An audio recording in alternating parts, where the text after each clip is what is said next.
बहुत समय पहले की बात है। किसी गांव में एक किसान रहता था। उस किसान की एक बहुत ही सुंदर बेटी थी। दुर्भाग्यवश गांव के जमींदार से उसने बहुत सारा धन उधार लिया हुआ था। जमींदार बूढ़ा और कुरूप था। किसान की सुंदर बेटी को देखकर उसने सोचा, क्यों न कर्ज के बदले किसान के सामने उसकी बेटी से विवाह का प्रस्ताव रखा जाए। जमींदार किसान के पास गया और उसने कहा, तुम अपनी बेटी का विवाह मेरे साथ कर दो। बदले में मैं तुम्हारा सारा कर्ज माफ कर दूंगा। जमींदार की बात सुनकर किसान और किसान की बेटी के होश उड़ गए। तब जमींदार ने कहा, चलो गांव की पंचायत के पास चलते हैं और जो निर्णय वे लेंगे उसे हम दोनों को मानना होगा। वो सब मिलकर पंचायत के पास गए और उन्हें सब कह सुनाया। उसकी बात सुनकर पंचायत ने थोड़ा सोच विचार किया और कहा, ये मामला बड़ा उलझा हुआ है, अतः हम इसका फैसला किस्मत पर छोड़ते हैं। जमींदार सामने पड़े सफेद और काले रोड़ों को ढेरों में से एक काला और एक सफेद रोड़ा उठाकर एक थैले में रख देगा। फिर लड़की बिना देखे उस थैले से एक रोड़ा उठाएगी और उस आधार पर उसके पास 3 विकल्प होंगे।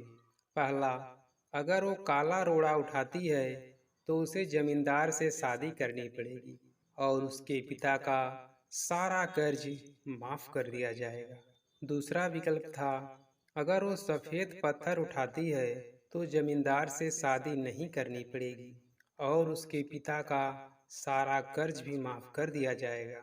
और तीसरा विकल्प था, अगर लड़की पत्थर उठाने से मना करती है तो उसके पिता को जेल भेज दिया जाएगा।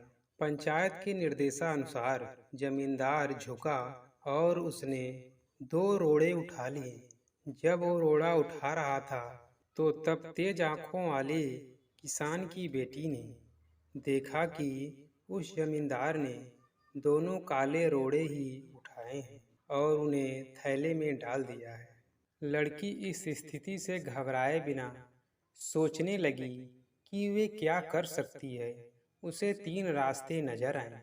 वह रोड़ा उठाने से मना कर दे और अपने पिता को जेल जाने दे। दूसरा रास्ता, सबको बता दे कि जमींदार दोनों काले पत्थर उठाकर सबको धोखा दे रहा है। तीसरा रास्ता था, वह चुपचाप काला पत्थर उठा ले और अपने पिता को कर्ज से बचाने के लिए जमींदार से शादी करके अपना जीवन बलिदान कर दे। उसे लगा कि दूसरा तरीका सही है। पर तभी उसे एक और भी अच्छा उपाय सूझा। उसने थैले में अपना हाथ डाला और एक रोड़ा अपने हाथ में ले लिया और बिना रोड़े की तरफ देखे उसके हाथ से फिसलने का नाटक किया। उसका रोड़ा अब हजारों रोड़ों के ढेर में गिर चुका था और उनमें ही कहीं खो चुका था। लड़की ने कहा, हे भगवान, मैं कितनी फूहर हूँ, लेकिन कोई बात नहीं। आप लोग थैले के अंदर देख लीजिए कि कौन से रंग का रोड़ा बचा है। तब आपको पता चल जाएगा कि मैंने कौन सा रोड़ा उठाया था जो मेरे हाथ से गिर गया। थैले में बचा हुआ रोड़ा काला था। सब लोगों ने मान लिया कि लड़की ने सफेद पत्थर ही उठाया था। जमींदार के अंदर इतना साहस नहीं था कि वे अपनी चोरी मान ले। लड़की ने अपनी सोच से असंभव को संभव कर दिया।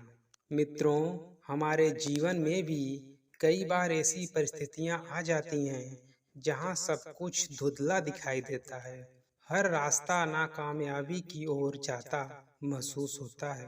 पर ऐसे समय में यदि हम परंपरा से हटकर सोचने का प्रयास करें तो उस लड़की की तरह अपनी मुश्किलें दूर कर सकते हैं।